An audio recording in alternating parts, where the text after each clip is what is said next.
ಅಮ್ಮ ನೋಡ್ತೀಯ ಅಕ್ಕನ, ನನ್ನ ಡೌರಾಣಿ ಅಂತಿದ್ದಾಳೆ, ನೀನ್ ಹೇಳ್ಬೇಕು ತಾನೆ. ಹೋಗೋಕ, ನೀನೊಳ್ಳೆ ಬಂದ್ಬಿಟ್ಟೆ. ಅಮ್ಮ ನಂಗೆ ಗೊತ್ತಿಲ್ಲ, ನೀನ್ ಮಾತ್ರ ಇವತ್ತು ಅಕ್ಕಂಗೆ ಹೊಡಿಲೇಬೇಕು ಅಷ್ಟೇ. ಖಂಡಿತ ಅಲ್ಲಿದ್ದವ್ರು ಎಲ್ಲ ಈಗ ಬ್ಯುಸಿ ಆಗಿದ್ದಾರೆ. ಈಗ ನಾನು ಉದ್ಹೋದಶ್ರೀ ರೇಣುಕಾ ಎಲ್ಲಮ್ಮ ಮಾಡ್ತಾ ಇದ್ದೀನಿ, ನಿಶಕ್ಕ ಮತ್ತೆ ಅಣ್ಣಯ್ಯ ಮಾಡ್ತಾ ಇದ್ದಾರೆ, ಪ್ರಿಯಕ್ಕ ಈಗ ಇನ್ನೊಂದು ಹೊಸದ್ ಮಾಡ್ತಾ ಇದ್ದಾರೆ, ಕಾವೇರಿ ಕನ್ನಡ ಮೀಡಿಯಂ ಮಾಡಿದ್ರು. ಸೊ ಹೇಗೆ ಅಂದ್ರೆ ಎಲ್ಲರಿಗೂ ಒಂದ್ ಒಳ್ಳೆ ಬ್ರೇಕ್ ಕೊಟ್ಟಿದ್ದ ಸೀರಿಯಲ್ ಅಂತ ಹೇಳ್ಬೋದು. ಆ್ಯಂಡ್ ಅಲ್ಲಿ ಇನ್ನೊಂದು ಇಂಪಾರ್ಟೆನ್ಸ್ ಏನಂದ್ರೆ, ನಾವು 5 ವರ್ಷ ಇದ್ರೂ ಯಾರಿಗೂ ಅಲ್ಲಿ 5 ವರ್ಷ ಅನ್ಸಿಲ್ಲ. ಒಂಥರ ಹೆಂಗಾಗಿತ್ತು ಅಂದ್ರೆ ಫ್ಯಾಮಿಲಿ ಗಟ್ಟಿ ಮಾಡೋಣ ಸರಿ ಅಂತ. ನನ್ಗೆ ಇನ್ನ ಟೈಮ್ ಹಿಡಿಯುತ್ತೆ. ಈಗ ನಮ್ಮ ಅಜಿತ್ ತಾತ ಶೂಟಿಂಗ್ ಅಂದ್ರೆ ಹೂಮ ಗಟ್ಟಿ ಬೇಡ ಅಂದಿರ್ತೀನಿ ಎಷ್ಟೋ ಸಲ ನಾನು. ಅಂದ್ರೆ 5 ವರ್ಷ ಅಲ್ವಾ, ಸೊ ಈ ಫುಲ್ ಒಂಥರ ಫ್ಯಾಮಿಲಿ ತರ ಆಗಿತ್ತು. ಈಗ ಉದ್ಹೋದಶ್ರೀ ರೇಣುಕಾ ಎಲ್ಲಮ್ಮ ತಂಡ ಕೂಡ ಅಷ್ಟೇ ಫ್ಯಾಮಿಲಿ ತರ ಆಗೋಗಿದೆ ನಿಜ.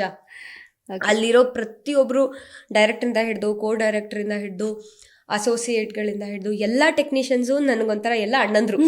ಅಲ್ಲೂ ಅಷ್ಟೇ ಎಲ್ಲ ಮಗು ತರನೇ ನೋಡೋದು. ನನಗೆ ಖುಷಿ ಆಗೋದು, ಎಲ್ಲೇ ಹೋದ್ರು ನನ್ನ ಚಿಕ್ಕ ಮಗು ತರ ನೋಡ್ತಾರೆ, ಚೆನ್ನಾಗಿ ನೋಡ್ಕೋತಾರೆ.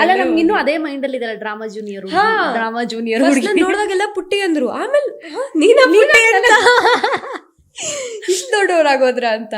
ಸೊ ಖುಷಿ ಆಗೋದು. ಅಲ್ಲೂ ಟೀಮು ಅಷ್ಟೇ ತುಂಬಾ ಸಪೋರ್ಟಿವ್ ಇದೆ. ಈಗ ನನ್ಗೇನಾದ್ರೂ ಬೆಳಗ್ಗೆ ಇಂಟರ್ನಲ್ಸ್ ಇದೆ ಅಂದ್ರೆ ಬರ್ದ್ ಬಾ ಅಮ್ಮ ಪರವಾಗಿಲ್ಲ ಅಂತಾರೆ, ಅಷ್ಟು ಸಪೋರ್ಟಿವ್ ಇದ್ದಾರೆ. ನಂದು ಯಾವ ಎಕ್ಸಾಮ್ಸ್ಗೂ ತಪ್ಸಿಲ್ಲ ನಾನು. ಸೊ ಎವ್ರಿ ಟೈಮ್ ಅಣ್ಣ ಹಿಂಗೆ ಎಕ್ಸಾಮ್ ಇದೆ ಅಂದ್ರೆ ಸರಿ ಬಿಡಮ್ಮ, ಒಂದ್ 3 ದಿನ ಶೂಟ್ ಮಾಡೋದ, ಬೇರೆಯವ್ರು ಮಾಡ್ಕೋತೀವಿ, ನೀನ್ ನೆಕ್ಸ್ಟ್ ಮಾಡ್ಕೋತೀವಿ, ಅಷ್ಟು ಸಪೋರ್ಟಿವ್ ಇದೆ.